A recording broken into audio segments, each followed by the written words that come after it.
Ninth Story Studios, giving story a voice.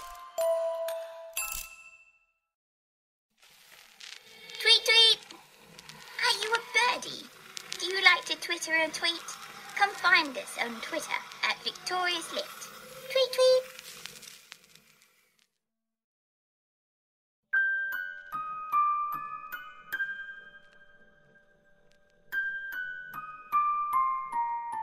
Hello, this is Daniel Foytek, and I welcome you to episode 3 of Inside the Music Box, our behind-the-scene interviews with the folks that make the show possible.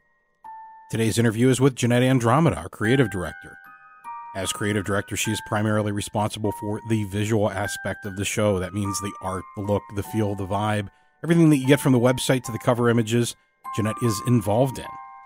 So sit back, relax, and enjoy our discussion about art and some of the challenges in making art. We also talk about artists and their responsibility to tell the truth as they see it. So, today my guest is Jeanette Andromeda. Jeanette is one of my favorite people on the planet, and we're going to talk about art today. Woo! And arty adventures, right? Isn't that your catchphrase? Or wasn't that your catchphrase at one point, arty adventures? It was. When I was being properly productive on YouTube. That's right. Which I have not been in a while. To those who watch my YouTube channel, I'm so sorry, but don't worry, I'm not dead. That's good to know. Even if you have been bitten by ticks and infected with Lyme disease. Who knows? We'll find out after a month. Is that all it takes, a month?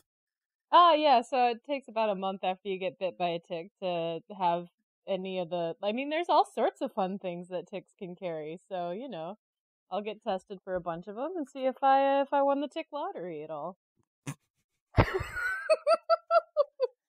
So just so we don't scare anybody, Jeanette just got bitten by a tick. What, yesterday, today? Like 2 weeks ago. Oh, 2 weeks ago. Oh, yeah. Well, I thought this was a new development. Oh no, the new development was me looking at the bites and being like, wow, they're still there and they look kind of terrible. Maybe I should deal with that. Maybe you'll have like tick powers or spider powers or something. Could be a spider. Spider powers would be better. I've seen the tick and he's hilarious, but I wouldn't want his powers. He's nigh invulnerable. Yeah. Pass.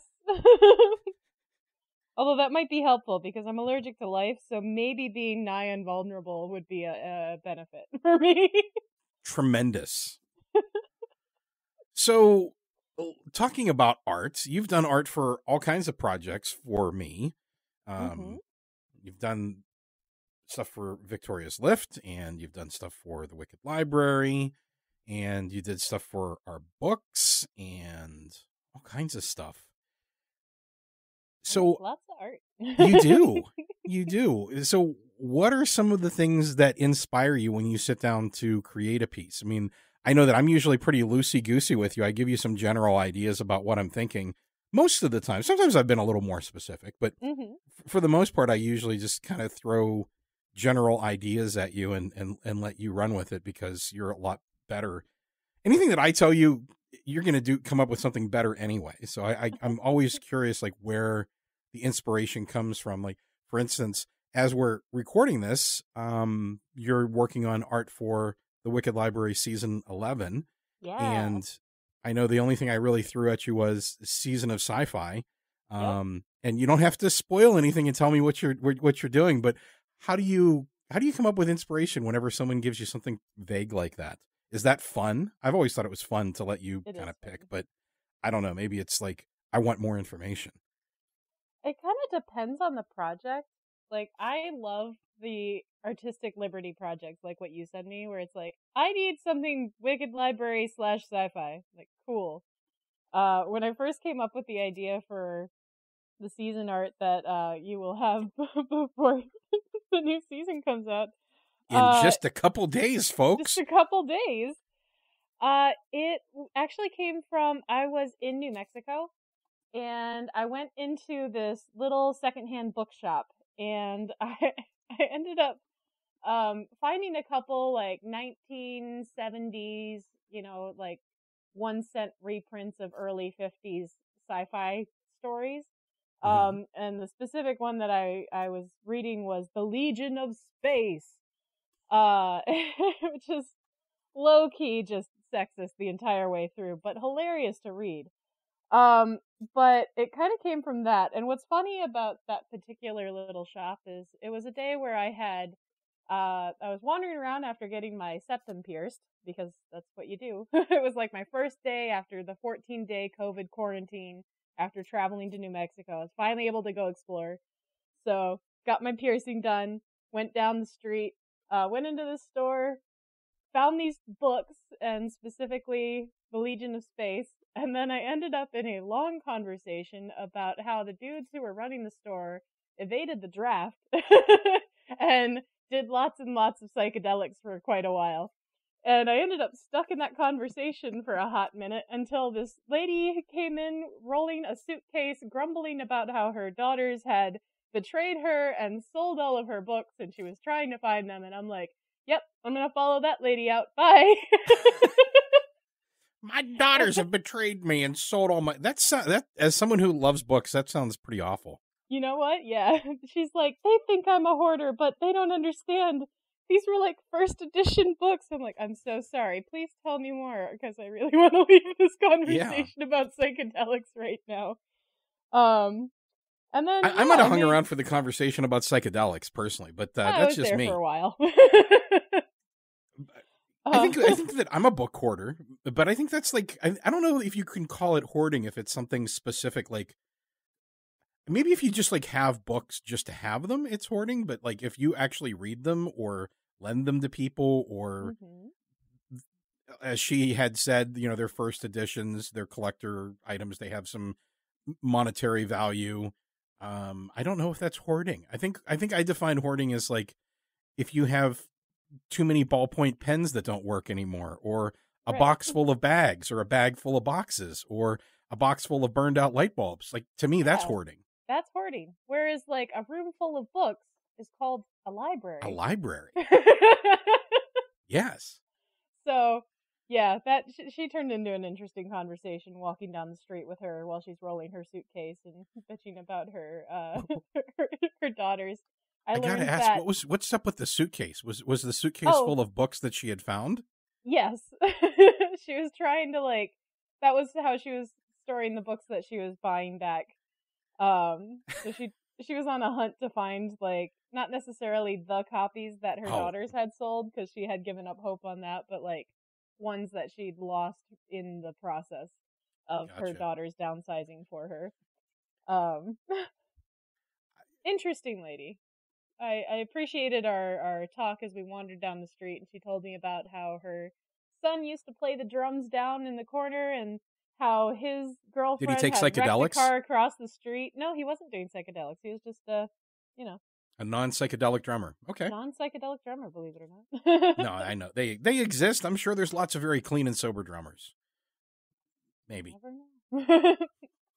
My experience with rock music from the 60s and 70s is that that's a rare commodity.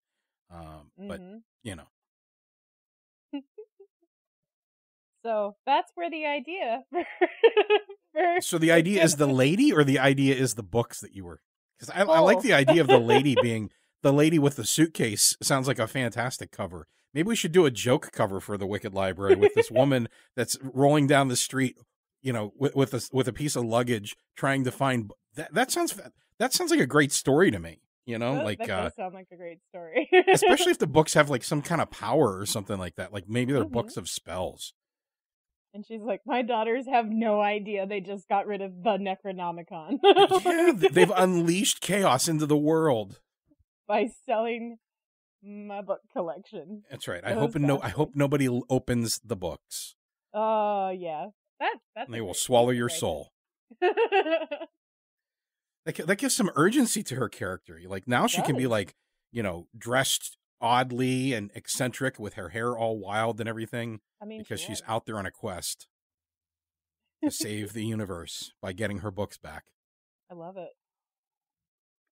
That should be a Wicked Library episode. Someone might just have to write it. Yeah. Hint, hint, listeners, if you're an author. Free game. Go That's ahead. right. So for this scenario, you were inspired by pulp covers from the 50s and 60s. Is that right? Yep. So I really wanted to do something kind of like classic sci-fi horror. And currently, in its current state, there is a female astronaut who is about to fire back at a giant monster in space because she has her library card and she's allowed to take the books that are clutched in one arm. That's awesome. Yeah, so I kind of like in my head, this monster is like protecting a planet that is a library, kind of like Dr. Whovian. And she's gone in and like grabbed some books and it's like, those are reference section only. And she's like, but I have my library card. That's the story that I imagine's going on.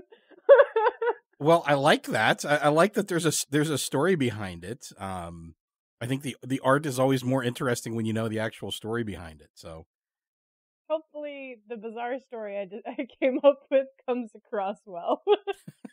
Otherwise, I mean, at the very least, it's a lady with a library card floating in space versus a monster in like alien thing. Yeah, I mean, at least it'll be pretty. I mean, your Yeah. stuff's always beautiful. So Thank you. So I know one of the things that I've commented on before and we've talked about before with your artwork is the use of light in your work. Yeah. You have a fascinating use of light. So I'm curious kind of where that came from and maybe who your artistic influences are. Is that something that you developed on your own? Is that something that was inspired by the work of any specific or particular artists? It actually came from when I worked in theater as a set designer. I would always work very closely with the lighting designers because light always brought everything to life or killed it. Yes. The wrong color light will flatten out your entire paint treatment. The wrong angle of light will make something that is luscious look fake, or vice versa. And I would always pay very close attention to what they were doing, the angles and the color and the contrast. So, and how like they could take this 3-dimensional object or flat painted thing and make it and like heighten it. So Oh yeah, I mean, light is so so important in especially in theater. I mean, yeah, I've seen some productions where they're professional productions and the light is too bright and they just wash everybody's face out. And I've also seen ones that were like the local community theater and they had excellent lighting. So it's really dependent upon how qualified, how good your lighting person is. I mean, you can have the best set and the best makeup and costumes in the world, but if the lighting is off, it's a bad time. Everything off. Like it. So for people who don't like maybe go see live theater very often, imagine just going into the hospital, right? You have just flat, flickery, unpleasant fluorescent lighting most of the time. Now imagine you're in your favorite coffee shop. There's usually softer light and it's usually lower and it's just more gentle and it's more comfortable. Mm-hmm. There's lots of different ways to shape a reality just through light. And I think about that a lot when I'm drawing. There's still a lot I can improve with my lighting in my art. I'm constantly thinking about it and I do find other artists to pull inspiration from. Especially artists who work a lot in black and white or inks, like Alex Murd. I actually love her stuff so much, and I look at how she uses her contrast to just really shape things in negative space, and I find that very, very inspiring. Yeah, it's really cool. She does have a very deft hand, and I think some of that comes from having a comic book background type of thing. Where she does a lot of comics and. When you're working with boxes, there's the use of negative space in those panels, I think is pretty important.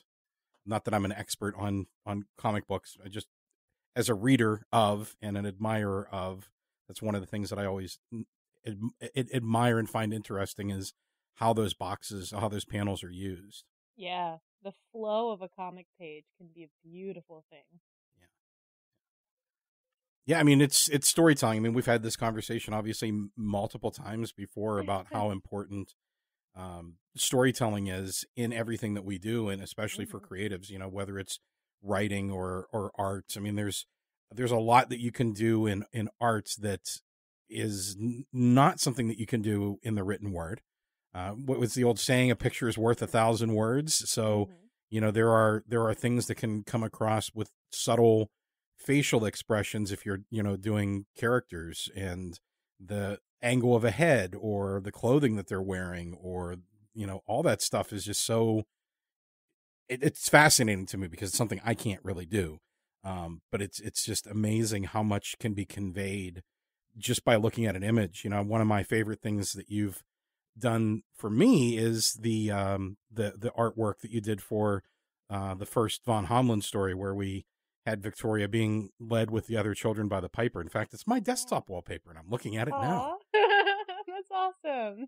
And yeah, I mean, I know we went back and forth a couple of times on like colors and things like that. Mhm.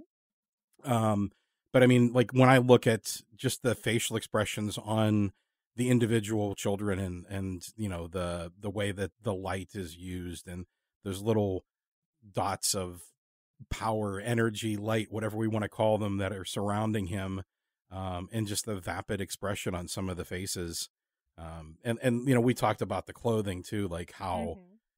it should convey the fact that these are children from multiple time periods, and that sort of thing. And it just continues to be something like every time I look at it, I see something else. Aw, that's awesome. Yeah, Yeah. I got kind of lost in that one when I was making it, just in the trying to live in that moment where you wrote in the story just like the description of the trees being alive, and Yeah. how the entire forest had this power to it. I wanted to Yes. try and capture just a little bit of what you had described. I think there's always more you could do, you know? But I am pretty happy with the amount of story that made it into that image from what was written, because it was just that whole series was so much fun too. So it was nice to like have just dig in and make Yeah. something a little more detailed than usual.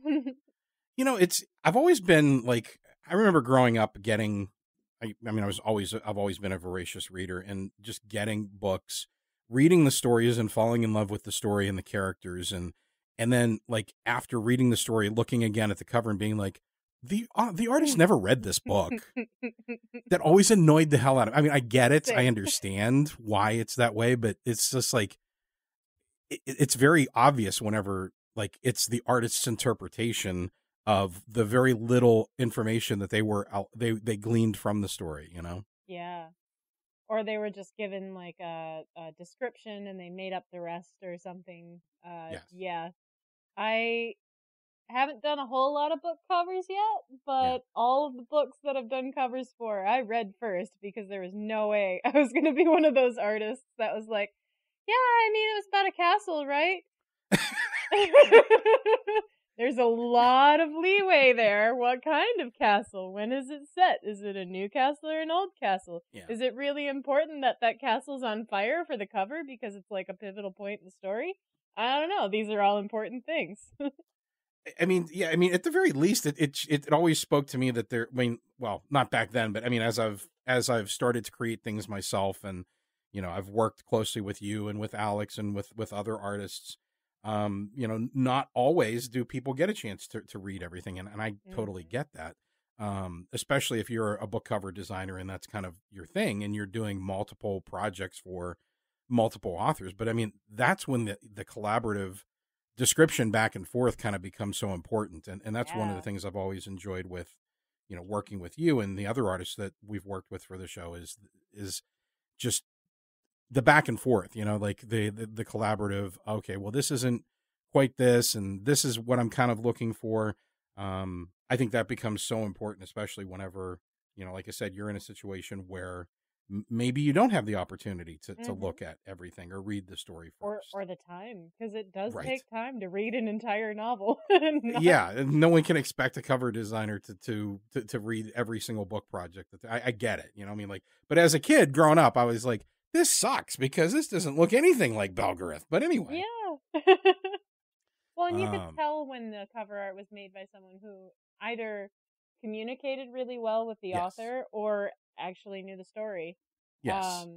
Which I think is why a lot of when you get reprints of books, you get like a better cover sometimes with the second Probably. printing, because maybe the new artist has read it, or they figured out which points really resonated with the readers that they wanted to like highlight, that kind of thing. Yeah, I mean, it's now that I'm older and now that I kind of work with authors and artists and everything, one of the things that to me is always interesting is I almost feel like indie book cover art and small press cover art is better than the stuff that's put out by the big publishing houses. And I'm sure that there's exceptions to that whenever you're talking about, like, I don't know, Stephen King or Dean Koontz or, someone that's a really big name. But I guess it's because there seems to be more of a collaborative effort. I don't know. I'm probably just making stuff up. I don't know. That's just the way I feel, Like I admire small press and indie art covers more than I do like the stuff that the big publishing houses put out. And now I'll never get published by anybody. Nailed it. Good job. Perfect. Leaving it in. We've ostracized ourselves from an entire branch of reality. Just disagree with me and you'll be fine. Just let me take the fall. Oh, yeah. Dan, why would you say that? Do you see that bus? Let me see if I can get under it. All right, cool. Thank you for taking that dive for me. That's right. So, since we're ostracizing ourselves, let's talk about politics, shall we? Oh, God, no. No. Bye. I do want to talk about politics, but I want to talk about it in a very abstract way. Okay. And what I mean by that is there have been a couple of times that the Wicked Library and Victoria's Lift have gotten reviews from people who were very hung up on the fact that some political ideas and societal value ideas made their way into episodes, stories, production, that sort of thing. And I've always kind of had this feeling that art is in its very nature political, because we are part of a society, and as artists, as part of a society, part of your job is to look at society and report back what you find. So, I mean, if I go back to old Twilight Zone episodes and old episodes of Star Trek and even Next Generation, I mean, we can talk about a ton of examples of it, but I mean, I'm a huge fan of Twilight Zone episodes, and I think that those always had an underlying current. And I think when you look at even stuff that's anything that's written, really, you have to look at the context of the time in which it was written. And I think that certainly applies to art as well. So I guess my question is, after setting it up that way so that you don't have to fall on one side of the spectrum, is why is art important to society, and why are societal values and politics an important part of art, or are they not? I definitely fall in the camp that I think art is a vital part of culture communicating what their values are. So the stories we read, the art that's on the walls, all of it really matters. The plays that are written, the stories that are on the radio, the music we listen to, all of it, the best stuff has a reason. Even if the reason is, I'm feeling this, let me try to convey this feeling, or I'm part of a revolution and I need to share that, or I'm gay and I want to celebrate that. It all needs a voice, and art is a great way to give voice to it.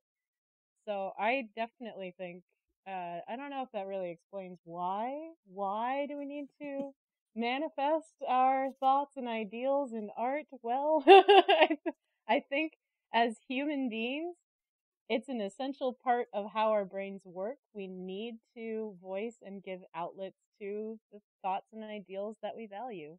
Otherwise, we're just kind of floating around in space, not feeling connected to anyone. I'd agree with that. I mean, I think that art is a vital way. And when I say art, I'm not just talking about visual art. I'm talking about any type of creative endeavor. I think it's vital that we challenge society and we challenge long held views. Because I mean, if we want to go back 100 years, in some countries being gay was illegal. It was. In the until the 1970s, you couldn't be, and I know this because we have a character coming up in Victoria's Lift who works for the FBI, and one of their mentors works for the FBI, and their mentor is a gay man, and that's something you had to keep secret. Like, you couldn't tell anybody that shit if you wanted to keep your job. Yeah. And I think the only way that has changed is not only through protests, not only through the work of, a lot of tireless effort, but also through the arts. I mean, comedy, shows like Saturday Night Live, art, pop culture art, music, books, movies, all these things that are influence. I think that's part of the job of an artist, is to say, here's an angle that you haven't looked at before. And maybe you change somebody's mind, and maybe slowly it slowly changes minds, but that's our job, I think, is to, even if it's just to say, hey, I'm here and this is who I am and this is what I'm like. And you're going to have to deal with it because I'm not hiding it and I'm not going away. Important. Yeah. It absolutely is. I mean, I feel like cultures have risen and fallen, and all that's left is the art that they made sometimes, whether it's sculptures or stories or, I would argue architecture is a form of art as well. Oh, absolutely. Because it tells the story of the people that lived it, that wanted it, that built it, what their values were. And it is important to have those voices be heard. So where do you find most of your inspiration? All over, which is a terrible answer, but it's a great answer. So true. It's a great. I only ask that question because people expect that question to be asked, like, what inspires you? It's the same thing that inspires you to make a certain dinner. It's the same thing that inspires you to redo your living room. It's the same thing that inspires you to take up a new hobby. It's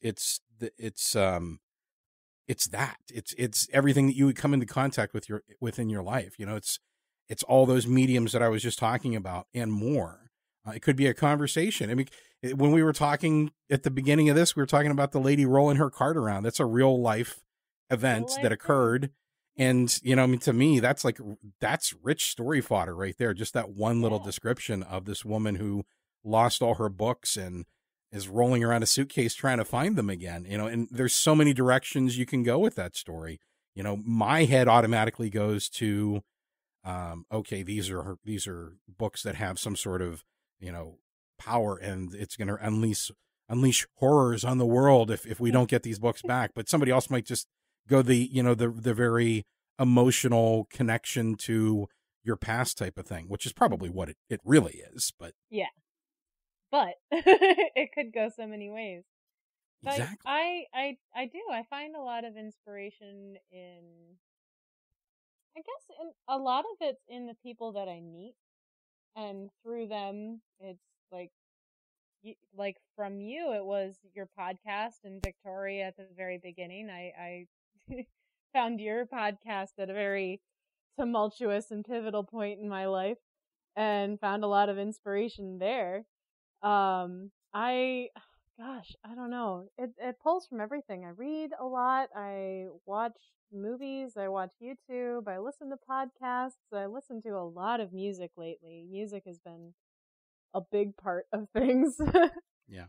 I don't know. And living. You just gotta go live life. Go experience something. Get lost in the desert and try to not have. Oh my God, that's a whole story.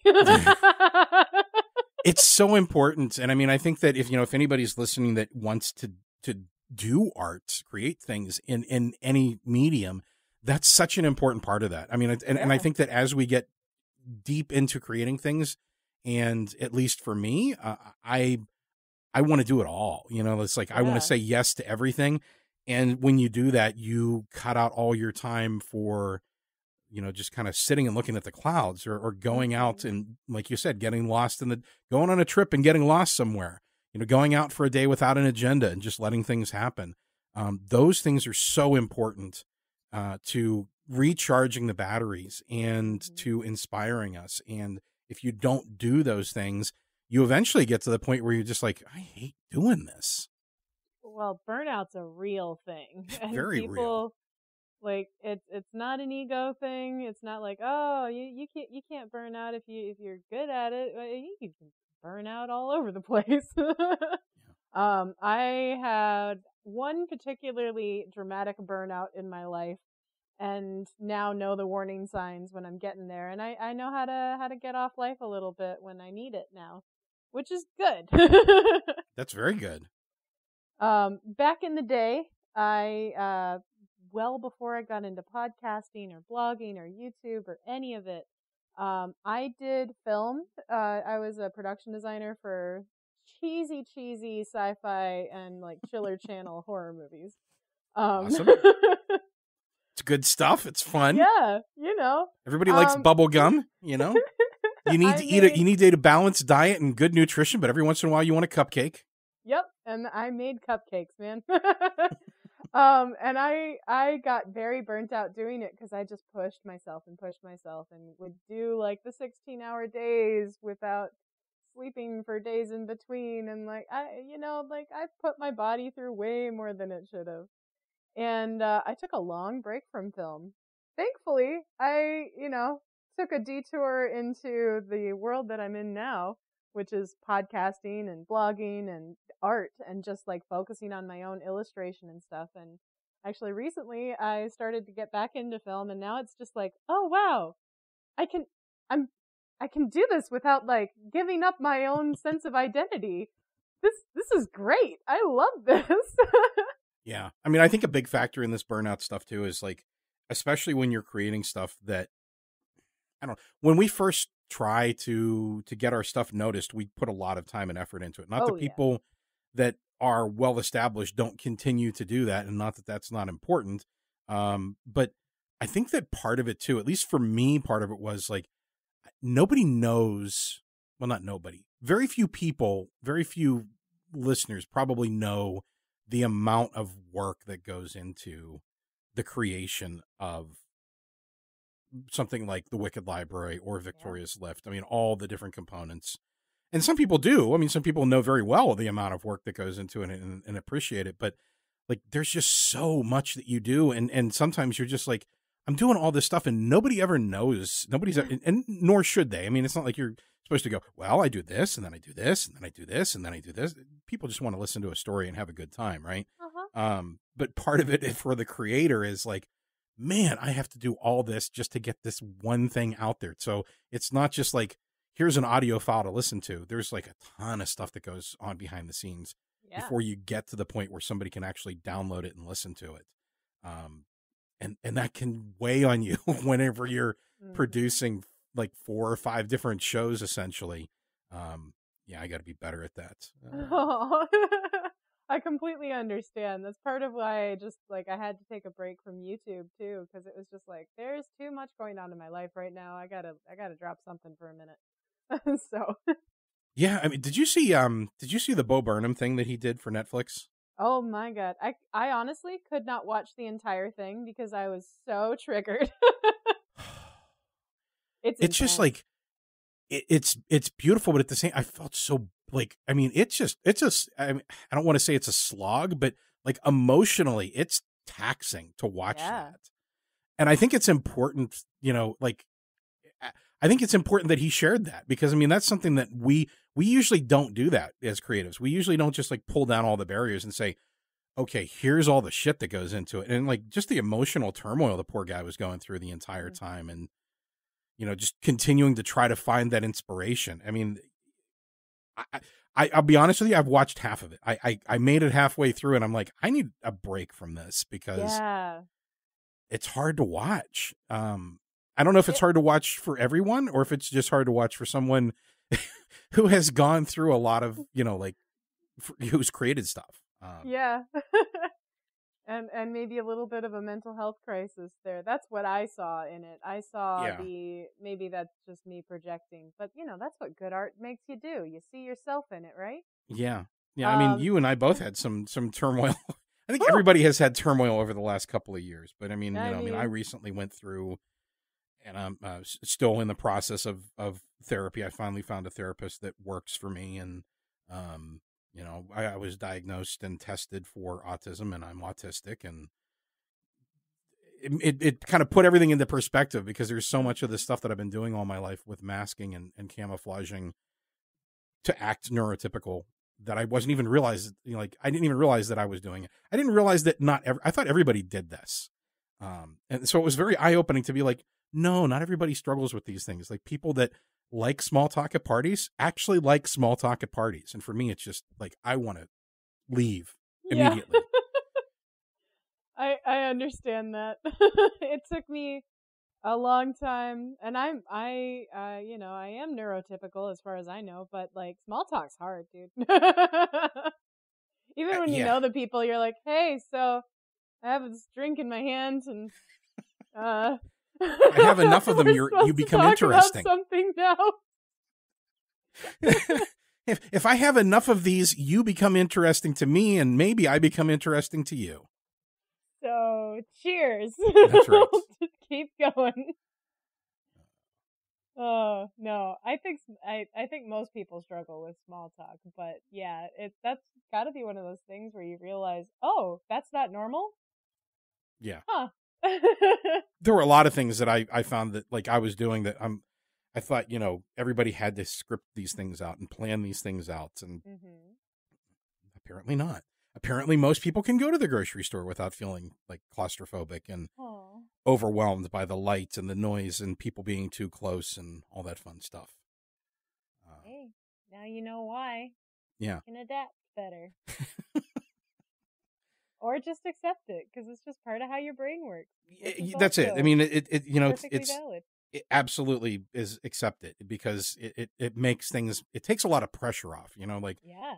I spent a lot of time being angry at myself for being angry in certain situations. And now that I understand that it's not 100%, it's not like, I don't want to say it's not my fault, but it's the way my brain works, So, I mean, there's ways to work at it and get better. But it's not what I was doing. Right. So it takes the pressure off to know that things are going to frustrate me that don't frustrate most people. And by taking that pressure off of I'm like, okay, I understand that I'm angry, but I'm not angry at myself for being angry. So that allows it to kind of dissipate sooner. Otherwise it's just this loop. Yeah. It's really hard to explain. And I probably am making absolutely no sense, but this is my brain. This is my brain on autism.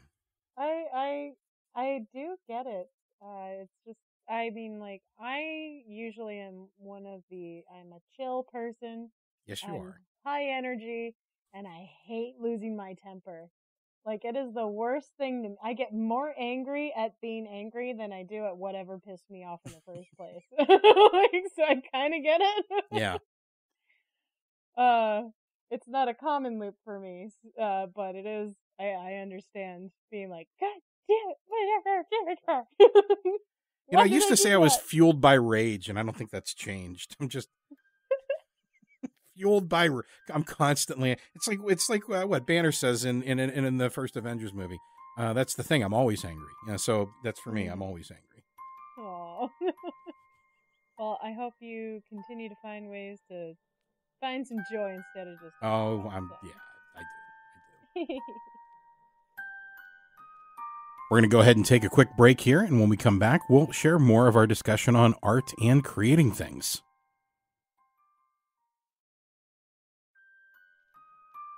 What for you means being successful as an artist? Continuing to create things that speak to yourself is really hard to do. And I think, because my life has just been pure chaos It for a has. hot minute now. You've been on an important journey. I have been on an important journey. For those listening, yes, I got divorced. I went to New Mexico. I wandered around the desert for a while. I discovered, you know what? I think I'm gay. And then I figured out, yeah, I'm a lot gay. And life's been interesting. And during all of that, I've continued to paint and write and use art as a way to process all of the stuff that's been going on and the chaos and the rediscovering my own identity and all that. It's been vital. Vital's the key word in this conversation, I think. And despite everything that's been going on, I feel like it would have been easy to just be like, oh, I can't even touch a paintbrush right now. I can't even think about trying to work on my stories or any of it. Like, it doesn't matter, you know. But I feel like if people take the pressure off of trying to make art that is, quote, good, and just make art that speaks to yourself, you'll get a lot further faster, because it is, you're touching that thing that is vital, giving voice to the things that need to be voiced for your own soul. And you know, that sounds so like arty hoity toity, but it's true. Make what speaks to you. And usually it ends up speaking to other people too, because they see themselves in the truth of what you're saying, or painting, or writing, or singing, etc. Yeah. No, honesty is so important in art. And being open is so important in art, and being okay with that. I mean, that's one of the things that I think a lot of new creators struggle with is revealing the icky parts, the parts that you don't necessarily feel comfortable with everybody knowing. Mm. And I think that's what you have to do, because people respond to things that are honest and mean something.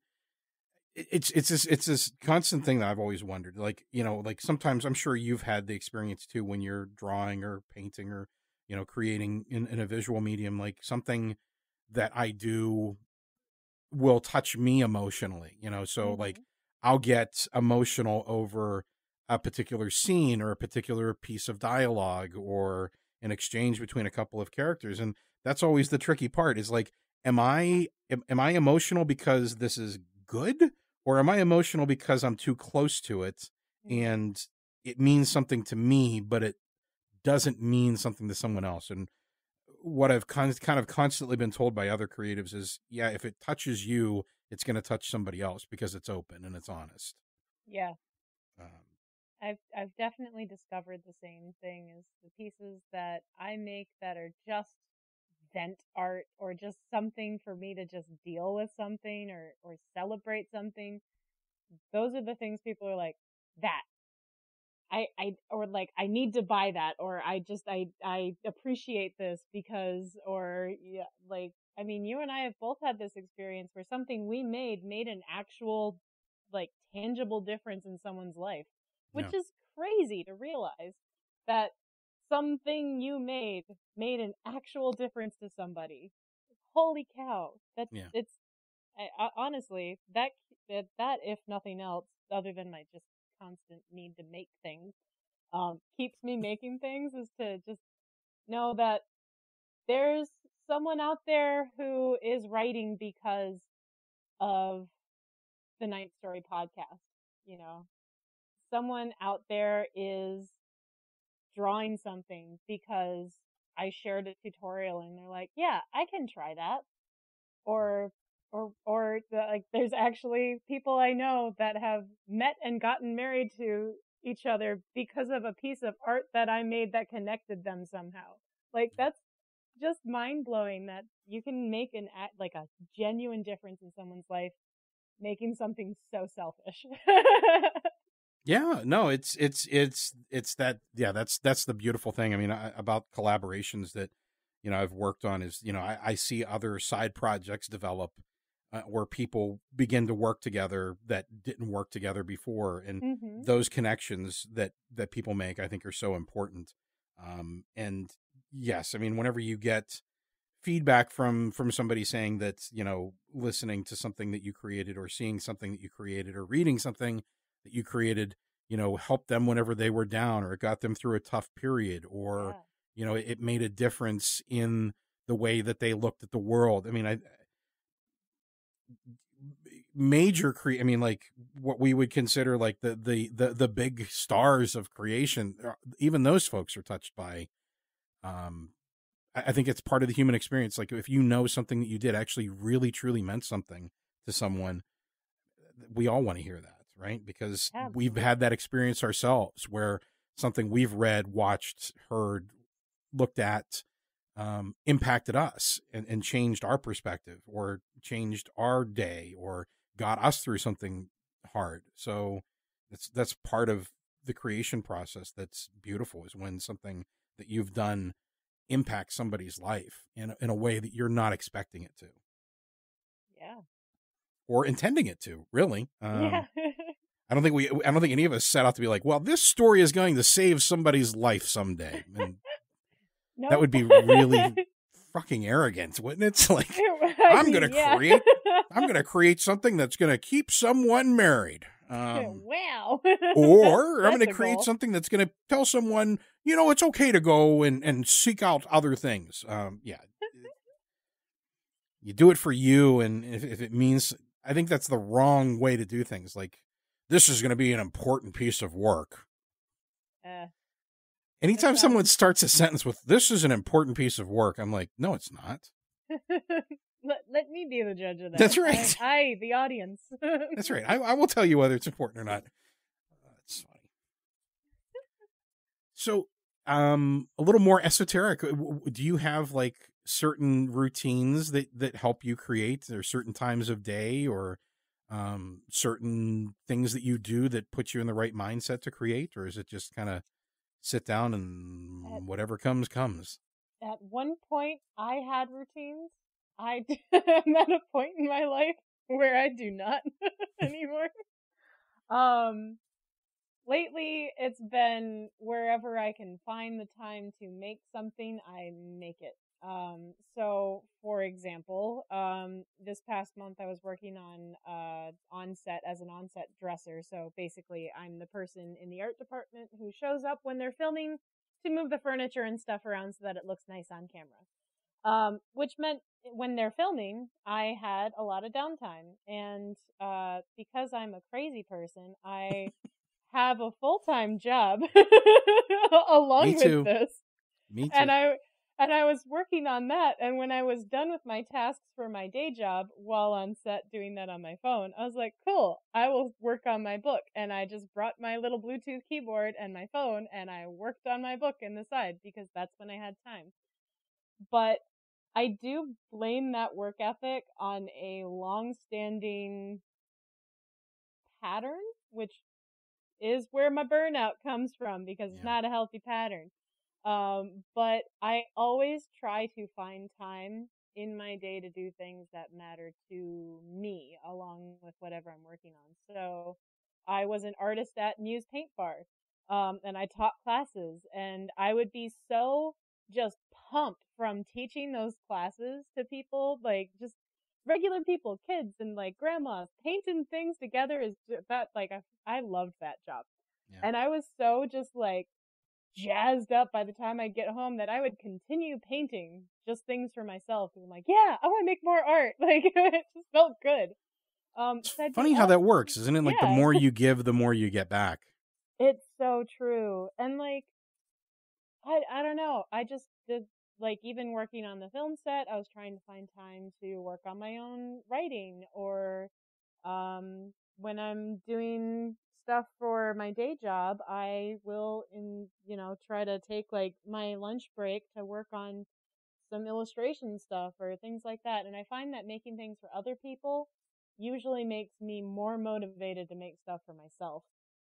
If I'm not making anything at all, it gets really easy to get into a rut. It's kind of like inertia. Once an object is in motion, it continues to be in motion. So I try to always be that rolling stone, you know? Yeah. So you can't just sit around and watch reruns of The Office? I mean, that doesn't help you? No, I've gotten really bad at just sitting still and watching things lately. It's gotten better. Yeah. But I frequently need to be like doing something with my hands. So if I'm watching reruns of The Office, I am drawing something while I'm watching the reruns. Or there's literally a painting next to the TV in my living room because whenever I just get like anxious about things, I'll just like start painting on it and continue working on it. This painting's been going for like over a year now because I keep being like, let me repaint this and do that, and it's just like little things in between. You know what's funny that now that you mention that, like, how many movies and TV shows have there been where, movies especially, where like you watch the author write a book as a montage and like their book's done in like 30 minutes or half an hour, or or the montage is like over the space of a week they've written an entire novel and dropped it to the publisher. But every time you see like an artist working on a painting, it's like months and years that they're working on this piece of.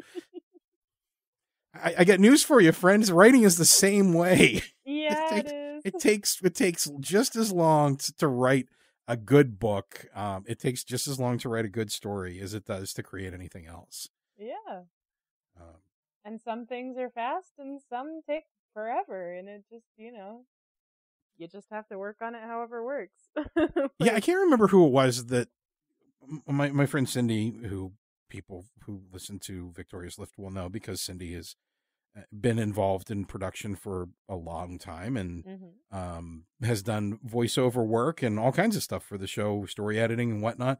But anyway, we used to go to these series of lectures here in Pittsburgh where you'd have authors that would come and talk about their work. And one of the things that always stuck with me, there was this, I can't remember who it was, honestly, but he was talking about short story writing. And he's like, sometimes he can write a short story over a weekend and sometimes it takes him months. And he said, the ones that take months tend to be the ones that are more interesting because I come to that story at different times, so like I'm in different moods and I'm almost kind of like a different person each time I touch that story. So different parts of me make it into that story. And that was kind of my experience with the von Homlin story. I started that in Germany years ago and, started working on it and toying with it. And it took quite a while for me to get to the point where it was the story that I wanted to tell. Yeah.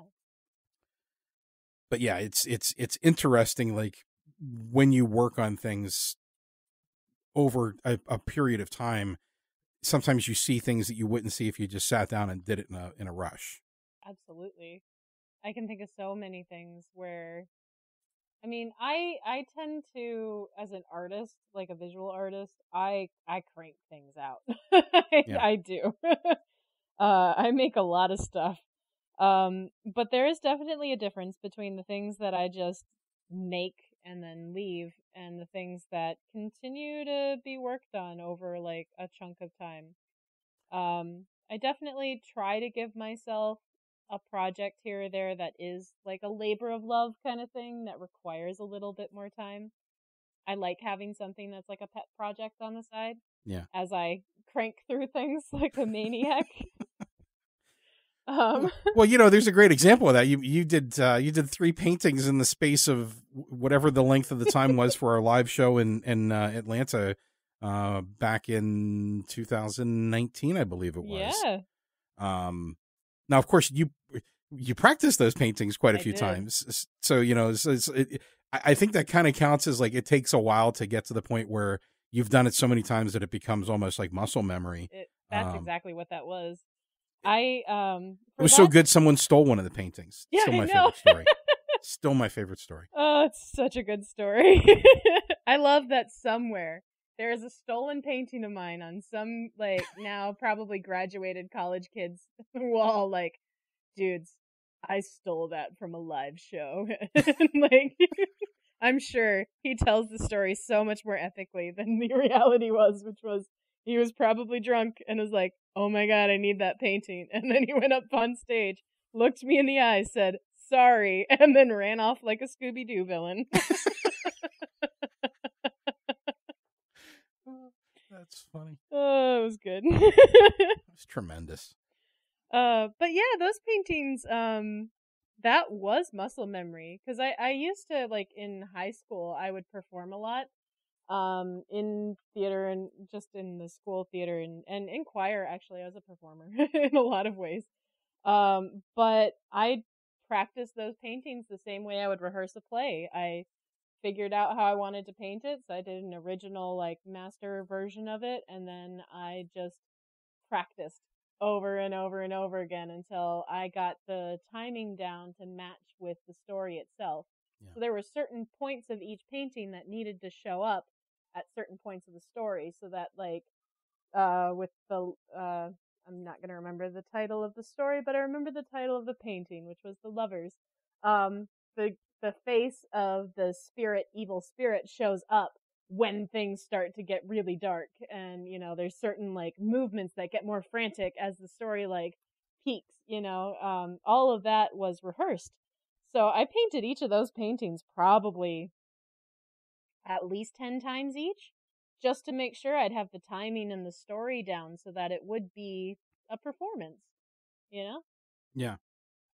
Yeah, so you're talking about Christopher Long's story, Yes. which I believe and the final title ended up being Freebies, which is kind of funny because the painting was a freebie for somebody. It was. Destiny's very funny. Yeah, that was the story about the folks that got the free tickets to go see a show, and as they were watching the show, they were getting possessed and evil things were happening. Yeah. Yeah. Isn't that crazy? Yes. That painting. It was The Magician. The Magician was the title of the painting. Yeah. Not The Lovers. The Lovers was the other one. The Magician. Yeah, because we did the did A Disappearing Act. That's the one that got stolen. Yeah. Yeah, the Lovers, I think, was the one we did. That was KB Goddard's story. That was on Holy Wedlock. That was it. And was that the one that got stolen, or was it? I thought it was the first one, right? Stolen. Yeah, The Magician. Yep. They magically stole the freebies painting. That's awesome. I don't know if I ever told Chris Long that well, actually he knows because he wrote the story, that the title of the story was Freebies, but I don't think we ever talked about that. Like I know we talked recently about, he thought it was crazy that a story that he made, or a story that he wrote, was the painting that got stolen, but yeah. Of course you would know the name is Freebies. He's the author. I'm stupid. Aw. But did he make that connection? That probably. That he's a smart guy. Was a freebie. He's a smart dude. Yeah, I'm sure he did. It's true. I'm sure he saw the irony. Yeah. It's probably the first thing he thought. He's like, "Well, the title of the story is Freebies." So, I mean, obviously, maybe that's what inspired the person. Maybe they were reading the program and they're like, "Well, Freebies. All right, I'll go ahead and take that painting." That's crazy. I love it. That was wild. So let's since this is part of the Victoria's Lift behind the scenes inside the music box series, let's talk maybe a little bit about some of the art that you've done for Victoria and for Victoria's Lift. Do you have any that stick out to you as particular favorites that you remember doing? Oh, well, the first one that Which one of your kids is your favorite? No. Now, keep in mind, I did say any particular ones that stand out to you as favorites, not which one is your favorite. Right. But just like maybe like not even necessarily the final painting or the story involved, but just like the experience of creating one, or one that when you finished with it, or more than one, when you finished kind of spoke to you and you're like, well, that was fun. That was good. Or So the one that jumps to mind is not the one I'm the most proud of because it's the oldest. Okay. So it's actually the fan art one I made of Victoria when you and I first started talking on Twitter, and I was like, oh my God, the creator of this podcast I listen to likes my art. And I had like a hella fangirl moment. That's awesome. And then I just made fan art of Victoria and sent it to you, and you loved it. And like, I look back at that piece and I'm just like, oh, I have grown so much as an artist, is how I should phrase that, because every piece of art is valid regardless of your journey. But I don't know. There was just like, I put so much effort into that one piece of art and like making the cool lighting and like trying to draw Victoria. And she, by the way, I have drawn her so many times, and every dang time she gives me a hard time with it. I Yeah. don't know what it is about Victoria. She's a sassy girl. Whenever I try to draw her, You know, it's funny because It makes it everybody difficult. everybody that writes her, not I wouldn't say everybody, but most of the authors that have written her have had shared stories with me about like weird things that have happened or strange things that have happened during the writing of the story, or you know, Matiko, who's done a lot of art for Victoria as well, Steve Matiko, always had stories about like hearing voices in the other room and you know hearing a giggle or something like that while he was working on stuff, and I'm like, dude, you're probably exhausted. And he's like, no, seriously, she was in the other room. I swear to God. Aw. Um, she's busy. She definitely makes herself known. she does.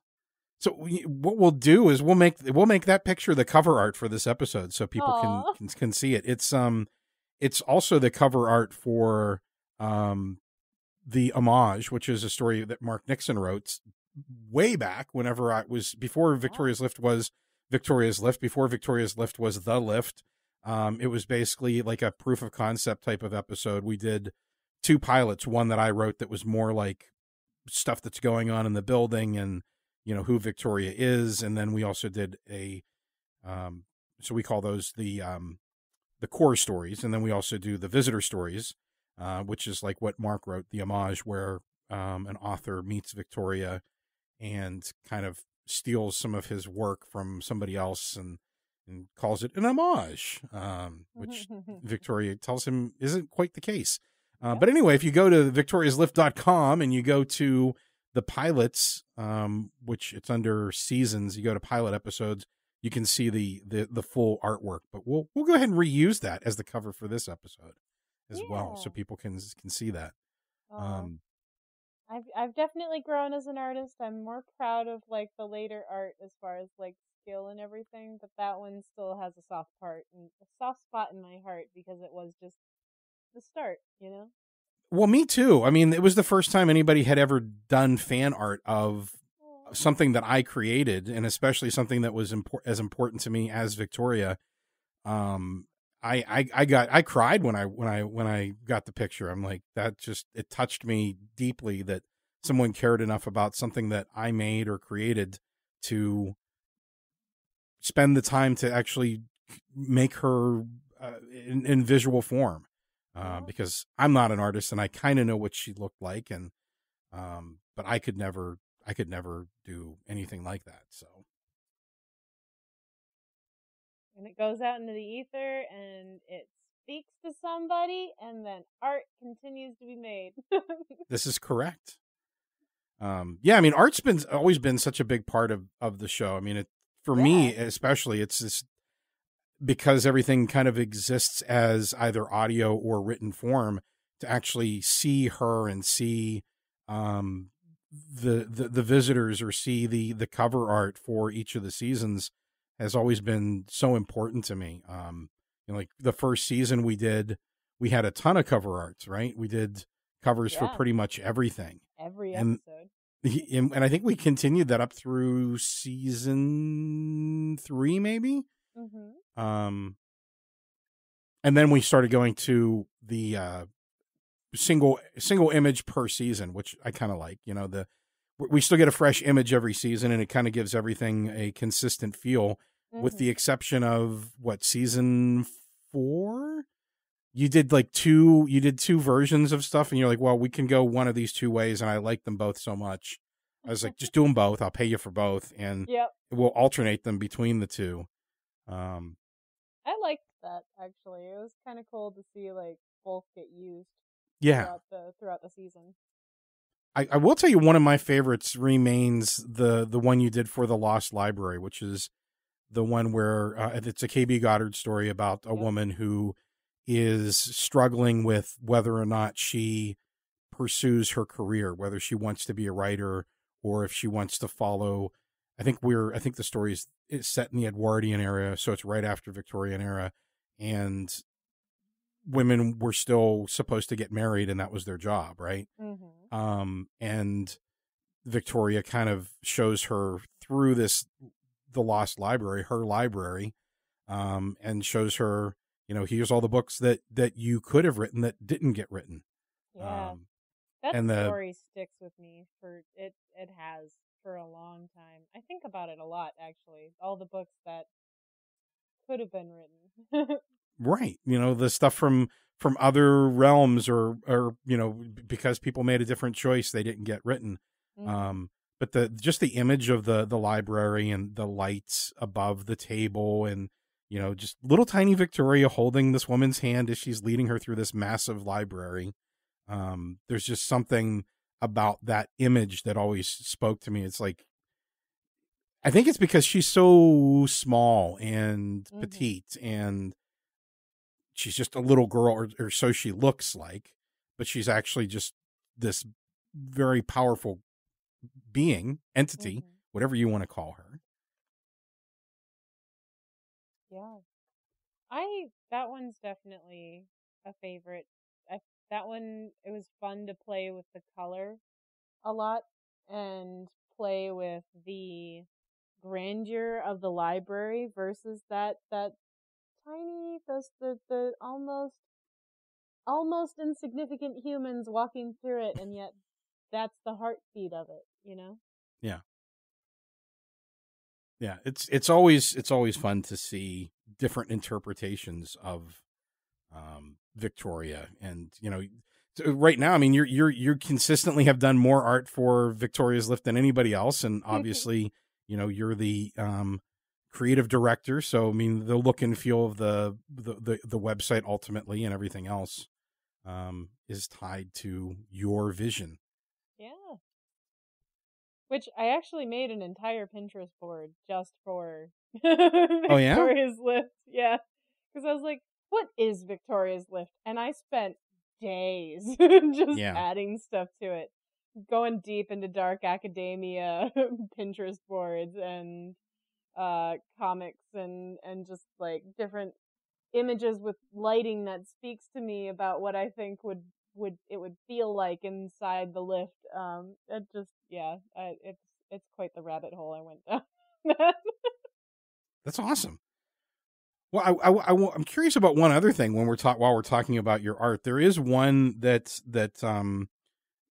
Abigail Larson did. And she did all the line art, and just because she's tremendously busy, and anybody who doesn't know who Abigail Larson is or what her art is, you need to go out and find her stuff. Yes. And treat yourself to some amazing artwork.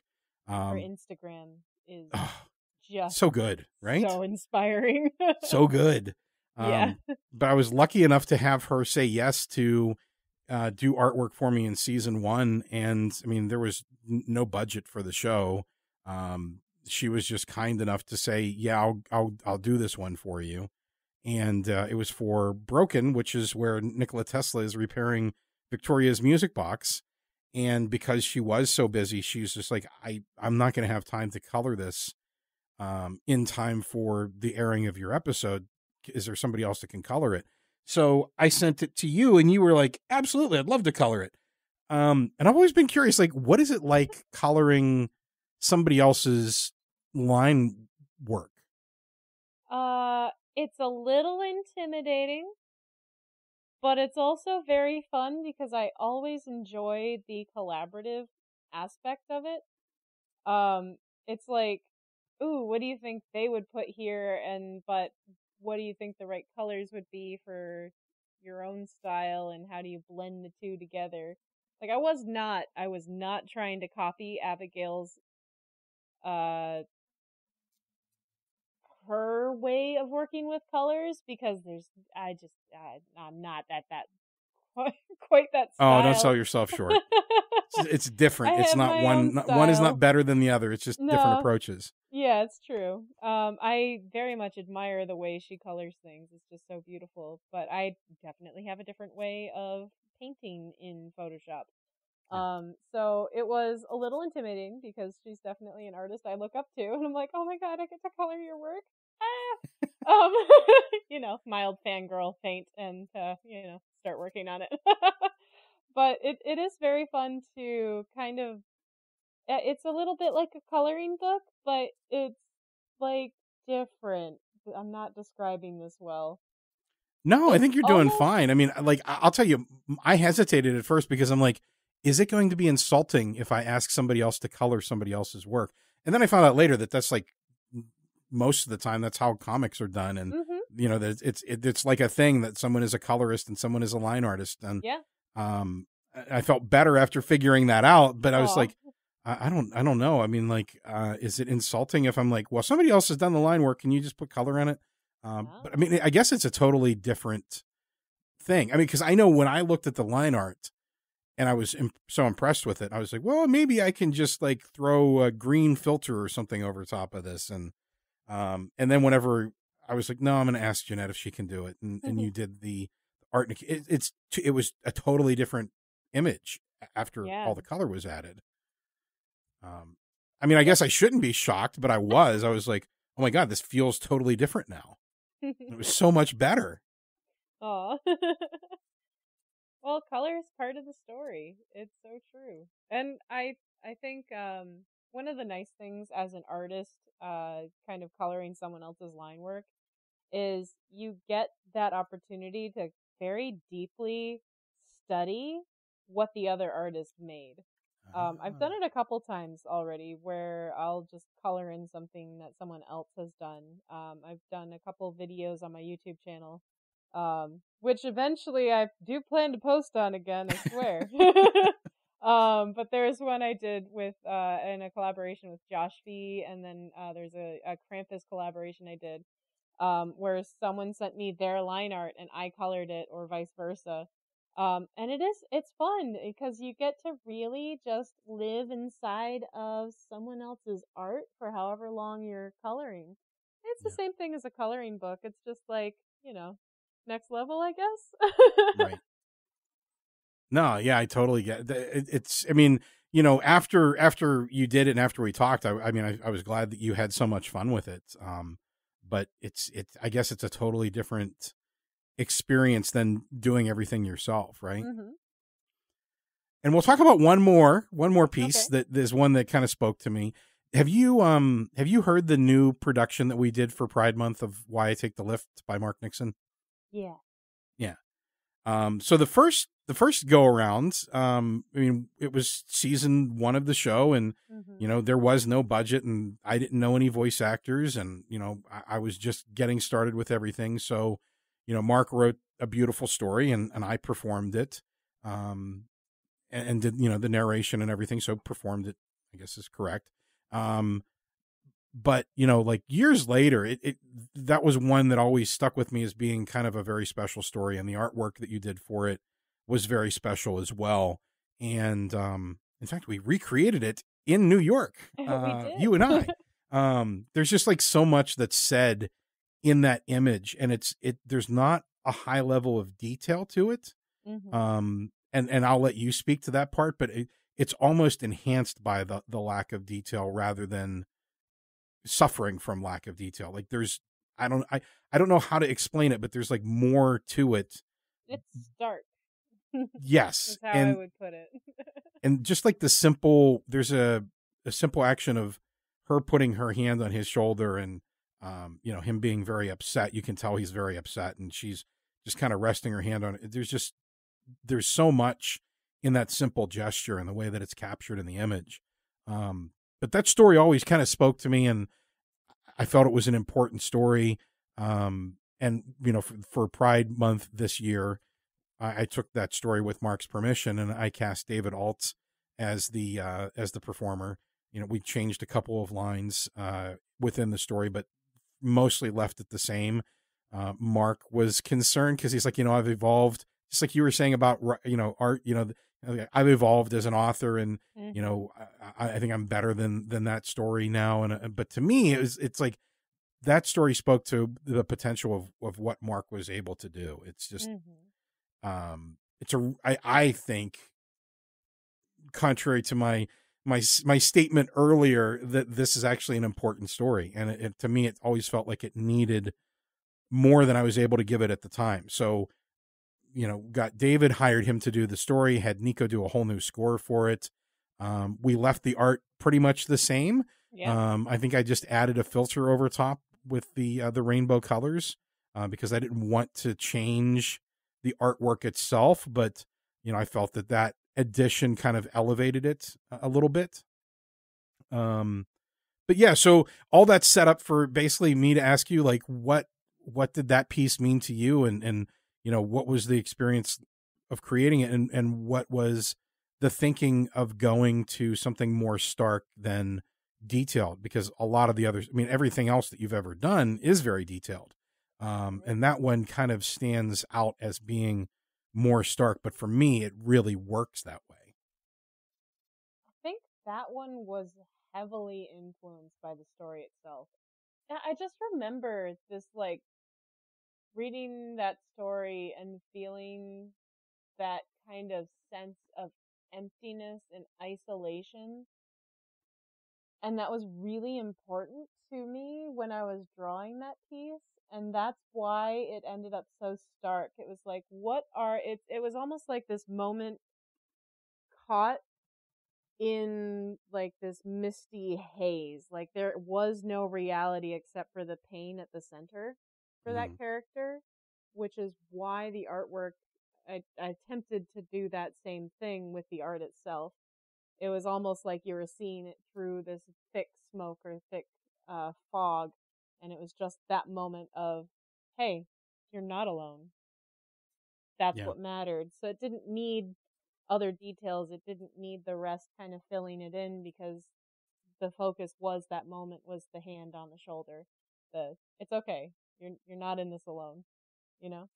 Yeah, her appearing to him at just the time whenever he needed somebody to kind of provide that comfort and that guidance. Mhm. It's awesome. I hope I Well, explained that well. oh no, I do. I think you did. I do want to give you some time to talk about your movie project and anything that you want to promote. So go Sweet. for it. Promoting wise, I don't know if I can talk about the one I just worked on, but the one I'm about to work on is called The Callback. Yeah. And we had a successful Seed and Spark campaign, and super excited because I started building the set with my girlfriend Alex the other weekend, and now we're this upcoming weekend gonna finish building it, and it's just been a delight working with this group of people, and like getting the dirt under my fingernails again. It's refreshing building in 3 dimensions again, and taking the skills that I've really been building as an artist and illustrator back into set design, and feeling like I am a completely different artist coming out of, I don't know, the space of time that I've been locked in a room thinking about my life. Yeah. Life is You're coming out exciting of your right now. cocoon. You had to go into a cocoon to make the changes, and now Yeah. you're a new butterfly. Oh, it is so mild detour. It's funny you bring up cocoons, because I have been seeing lunar moths like in things all over the place, like on tattooed on people and like symbolized in art and things like that. I'm like, why am I so drawn to this symbol right now? And I looked it up, and it's actually a symbol of like new life and rejuvenation and moving on to a new phase of a metamorphosis kind of thing, which is common in butterflies and stuff. But lunar moths in particular are tied to the moon, and like I'm a Cancer and I'm a moon, like a water. I don't know. There's a whole lot going on in my head right now, but I'm just like, it is a moment of like just opening my wings and feeling like I am this new version of myself. And it's exciting. It's exciting to feel like I've got the mental space to write and to paint the things that I want, while actively starting to pursue film again. And it's going to be a little bit while I rebalance, like, how am I keeping up with my online content and like writing, and maybe I'll actually share my writing beyond my blog soon. We'll see. But it's just, I feel like I'm just at this point of uh opportunity. Life is light and bright and beautiful, and I'm excited about what's next. And I guess the most recent next thing is going to be the callback film, doing the set design and special effects for them. And then I can't say what is coming after that because it's not official yet, but it is very exciting. Yes. And there's some I know, books but I'm in not the going to say. foreground and more art to come. And, you know, my little chaotic journey just continues onwards. That's tremendous. Where's the best place for people to find and interact with Jeanette? So the places I am the most active right now are Instagram at Jeanette Andromeda or Twitter at Jeanette Andromi. It's Andromeda without the duh because I wasn't allowed enough symbols on Twitter. That's awesome. Figure if you get most of the way through the name, you'll find it anyway. That's right. It'll come up. Yeah. Well, thanks, Jeanette. It's always Thank a pleasure to you. speak with you. I mean, we talked just the other day, friendly wise, We and did. It's always a pleasure to talk to you. I'm sure that it comes through in the interview that you're a friend and a dear one at that. And it always makes me feel better after I talk to you. I'm always happier after I talk to you. You are a ray of sunshine, always, in every way. Aw. So yeah, that's it. We're done. Woohoo! Yeah. Well, to everybody listening, thank you. And go make some art.